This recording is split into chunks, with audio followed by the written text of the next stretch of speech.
ótima terça-feira a todos, né? Hoje é dia 6, né, de outubro de 2020. Eu espero que todos estejam bem, com saúde, na santa paz, né? Que possamos estar aí, né, firmes e fortes aí para continuar sendo resistência a tudo que há de mais retrógrado, né? E mais atrasado no nosso cotidiano, né? Na nossa vida, né? Espero que vocês me ajudem aí, deem um like aí no meu vídeo, curtam aí bastante, compartilhem, tragam inscritos aí também e procurem também fazer a parte de vocês no que diz respeito a informar as pessoas, né? Tentar deixar as pessoas mais esclarecidas, né? Aquelas pessoas que são mais leigas, né? Aqueles incautos, vamos tentar aí fazer com que eles tenham um pouco mais de consciência política, um pouco mais de ciência de como funciona, né, como que é os mecanismos, né, da política, né, de tomada de decisões aí da nossa vida, para que eles não possam, né, ficar inertes aí, né, apaziguados, né, dormentes, e tudo que, né, possa estar acontecendo conosco, eles não, né, não reajam, né, não nos ajude a reagir, né. Eu trago algumas informações aqui, né. Eu espero que vocês aí possam estar repassando também, né? E cobrando também das autoridades, né? Mudanças, né? E avanços, né? Para que nós possamos, né, melhorar as condições de vida de cada um, né? Vamos lá. Guedes tentou usar a reforma administrativa para privatizar estatais de jornal. Documentos revelam os passos, né? A proposta original previa autorização de venda, mas foi alterada após envio ao Planalto. Servidor que concorresse à eleição teria salário suspenso, né? Documentos do Ministério da Economia revelam que o ministro da Economia, Paulo Guedes, tentou incluir na proposta de reforma administrativa um dispositivo para facilitar a privatização de empresas estatais de todos os entes da federação. A ideia estava na versão original da proposta que Guedes enviou ao Planalto em fevereiro deste ano. As informações são do jornal O Globo. O trecho foi retirado antes do envio da proposta de reforma administrativa ao Congresso, que só ocorreu no mês passado. O texto ainda tentava suspender o salário de servidores de carreira que concorressem a um cargo político durante as eleições, o que hoje não acontece. E ainda previa a exoneração dos ocupantes de cargos de confiança que registrassem suas candidaturas. Os documentos da tramitação da reforma administrativa haviam sido mantidos em sigilo e os pedidos do Globo haviam sido negados. Após divulgação dessa recusa aos pedidos, parte da documentação foi enviada e nela estava presente a intenção de incluir a facilitação de privatizações na proposta. Os arquivos abertos têm minutas, pareceres e até e-mails de servidores do Ministério da Economia. Uma das minutas da proposta, assinada por Guedes, mudava o artigo 173 da Constituição, que prevê que a exploração direta de atividade econômica pelo Estado só será permitida quando necessária aos imperativos da segurança nacional ou a relevante interesse coletivo. O texto retirava o trecho final, relevantes interesses coletivos, e ainda estabelecia um prazo de 3 anos para a privatização das empresas estatais, caso o chefe do Poder Executivo do ente federativo, desde presidente até governadores e prefeitos, não ratificasse interesse público na manutenção da empresa. Na prática, seria uma inversão total da lógica das privatizações. Em vez de propor uma venda de uma ou outra empresa selecionada, o governo estaria autorizado a privatizar todas as estatais, a menos que houvesse manifestação expressa pela necessidade de manter o controle da atividade de determinada empresa pública. Os documentos revelam também resistência do presidente a essa mudança de lógica na venda das estatais. Troca de e-mails comprovam, por exemplo, que a PEC voltou à economia após entendimentos com a presidência da República. Diz e-mail de 19 de fevereiro, né, de uma servidora. Em 22 de fevereiro, uma nova versão voltou ao Planalto e por lá permaneceu até setembro, quando o governo entregou ao Congresso sua proposta de reforma administrativa sem alterar a lógica das privatizações. Para vocês verem aí que o Guedes tentando a todo custo, né, fazer o trabalho, né, que tanto os neoliberais, né, como a grande mídia também, que faz parte desse mercado financeiro, querem, acelerar as propostas, né, as reformas né, tributária e administrativa, né, como as outras já passaram, e as privatizações, né, para enxugar ao máximo a máquina pública e tirar totalmente os investimentos, né, do Estado, fazendo com que a população que carece de mais, né, serviços, né, do serviço do Estado, fique à mercê aí, né, da própria sorte, porque essa turma que vive do mercado financeiro de renda, eles conseguem pagar, né, os determinados serviços, né, nas regras aí, né, da reforma tributária que foi levada ao Congresso, né, do governo, né, pelo ministro Paulo Guedes. Ele também não coloca também taxação, né, um imposto regressivo e uma taxação das grandes fortunas, né, taxando os grandes ricos, né, e é sempre jogando nas costas dos mais pobres, né, dos trabalhadores, da classe média, né, classe média baixa. E ainda tem gente que bate palma, né, tem gente aí que é pobre, pobre de direita, que acha que isso é normal e fica defendendo ainda. Não dá para entender uma coisa dessa, né. O próprio Bolsonaro, né, ele tá vendo que não tem condições de fazer isso, né? Se você fizer todo esse tipo de coisa, acabou o Estado, você quebra o Estado brasileiro, né? Essas pessoas, né, do mercado financeiro, esses neoliberais, vão fazer o quê? Né? Vão quebrar o Estado, fazendo jogar milhões, né, a mais de pobres na miséria, né? Muitas pessoas perdendo seus empregos, né, que já tem um número alto de desempregados, muitas pessoas, né, vão para, né, morar nas ruas porque não terão condições mais de pagar aluguel e consequentemente não terão mais moradia, né? A economia vai quebrar totalmente. Aí essas pessoas fazem o que depois? Pegam seus dinheiros, né, seus investimentos que estão e vão embora para outro país e a gente fica aqui lascado. O próprio presidente, que é um energúmeno, né, percebeu isso. Não tem como fazer um negócio desse e arrebentar o Estado, né? Tá aí tentando quebrar o teto de gastos, né, fazendo aí uma renda cidadã para poder pelo menos girar a economia, né, e não desaquecer totalmente, porque é o consumo das famílias mais pobres que movimenta a economia, né, que faz ainda ter algum setor produtivo funcionando. Coloca só o setor financeiro funcionando, o que a gente come depois? O que a gente usa depois? A gente ainda tem corpo físico ainda, pessoal, né? Então assim, não que devemos quebrar totalmente o mercado financeiro, mas tinha que ter regras, né, para mitigar, para não deixar ele ser um capitalismo tão feroz do jeito que é, tentando, né, a todo custo quebrar, né, o próprio capitalismo produtivo, né? Em todos os outros países não é desse jeito. Ele é, né, mitigado, né? É colocado algumas regras para segurá-lo e não deixá-lo, né, com sua fome, né, insaciável, dominar e fazer a todo custo, né, arrebentar aí com o Estado, né, tirando todos os investimentos de desenvolvimento, né. Então imagina só como é que fica, né, um Estado onde não tem mais desenvolvimento, porque na prática foi isso que aconteceu quando aprovaram aquela lei do teto de gastos por 20 anos, né. O país já não tem, né, muitas, né, saúde, segurança, transporte, educação, e aí você não investe mais para melhorar esses serviços. Pelo contrário, você vem, né, e congela os gastos. É complicado, né? Lindenberg propõe aliança da esquerda com Boulos em São Paulo e Benedita no Rio. Candidato a vereador no Rio de Janeiro, Lindenberg Farias afirmou que a esquerda ainda tem tempo para se unir em torno das candidaturas mais competitivas em todas as grandes capitais. Minha tese é BB, Benedita Boulos, disse ele à TV 247.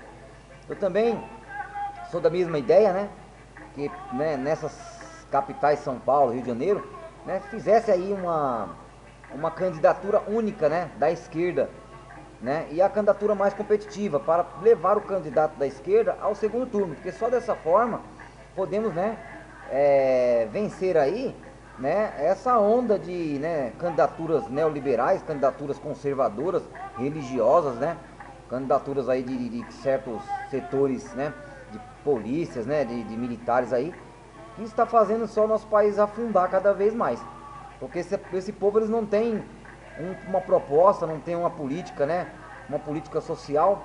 E quando o camarada vem ficar falando só em, né, em matar, dar arma ao povo, né, fala só em negócio de só falar em coisa de segurança, segurança, segurança, mas a segurança deles é fazer com que a população mesmo é que se defenda cada um por si, né? Ou o cara quando começa a falar em Deus, em Deus, em Deus, em Deus, o cara não tem proposta, né? Uma coisa é você acreditar, né, ter sua fé em Deus, outra coisa é você ter propostas e projetos. E essa turma não tem. Vamos, né, ser, né, coerentes, né? Diga-se de passagem. Trump mostra grande dificuldade para respirar na volta à Casa Branca. Depois de chegar à Casa Branca na noite de segunda-feira, Donald Trump mostrou dificuldade para respirar. Ele subiu algumas escadas, tirou a máscara de proteção e assinou para repórteres e câmeras que estavam ao vivo. Vamos ver aí se ele, com isso, ele começa a ver que essa doença não é brincadeira, né?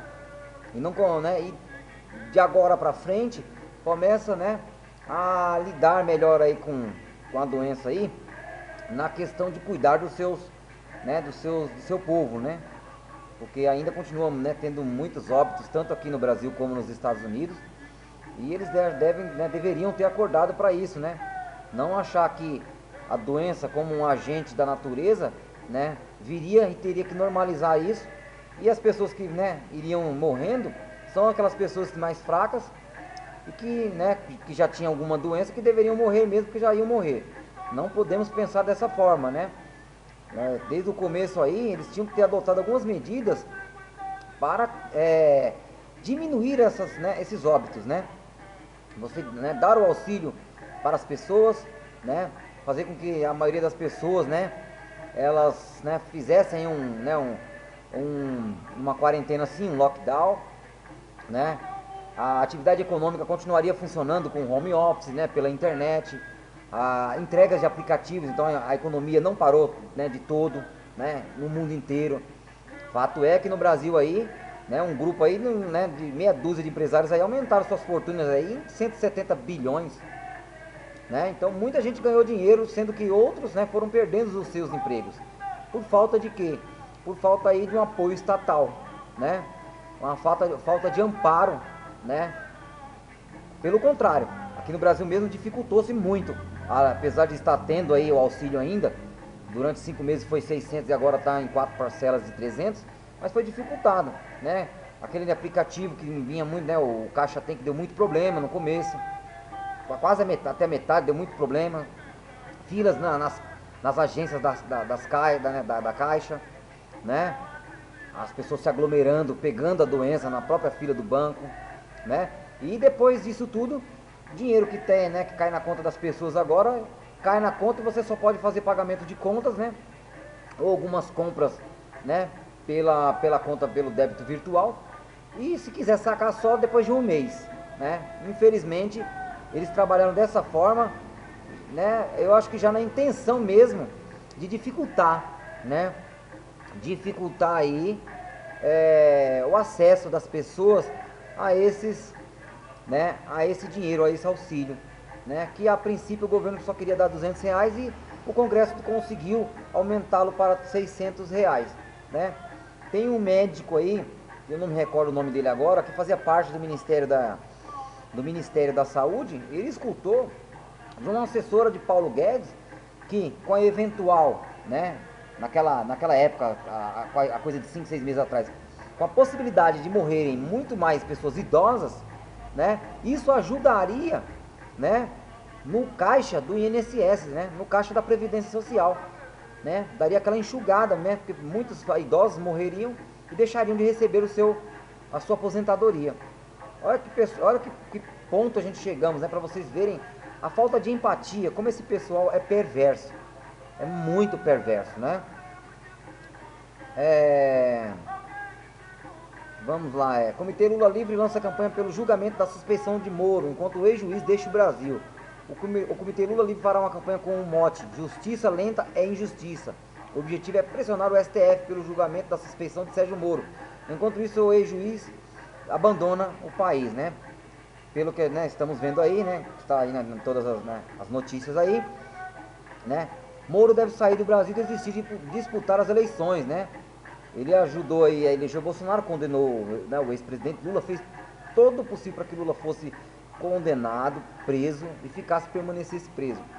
Virou ministro da Justiça, se queimou no governo Bolsonaro, né? Achou que ia ditar as regras, que ia ganhar uma vaga no STF, não aconteceu, saiu desmoralizado, está desmoralizado até hoje, ninguém, né, quer, nem fala, né, ser associado a ele, muitas das pessoas querem, né, distância desse cara, né, desse crápula, e aí ele vendo que aqui tá difícil até, né, para advogar, né, que, né, dificultaram aí até o registro dele na OAB, né, ele tá vendo aí um jeito de ir para fora do país para trabalhar dando palestras ou, né, dando aula, né, em alguma universidade, né. Vamos ver o que vai acontecer, né.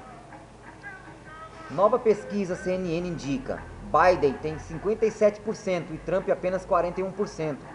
Nova pesquisa eleitoral realizada entre os dias 1º e 4 de outubro aponta que Joe Biden passa a ter 57% das intenções de voto na corrida presidencial norte-americana, contra 41% de Donald Trump.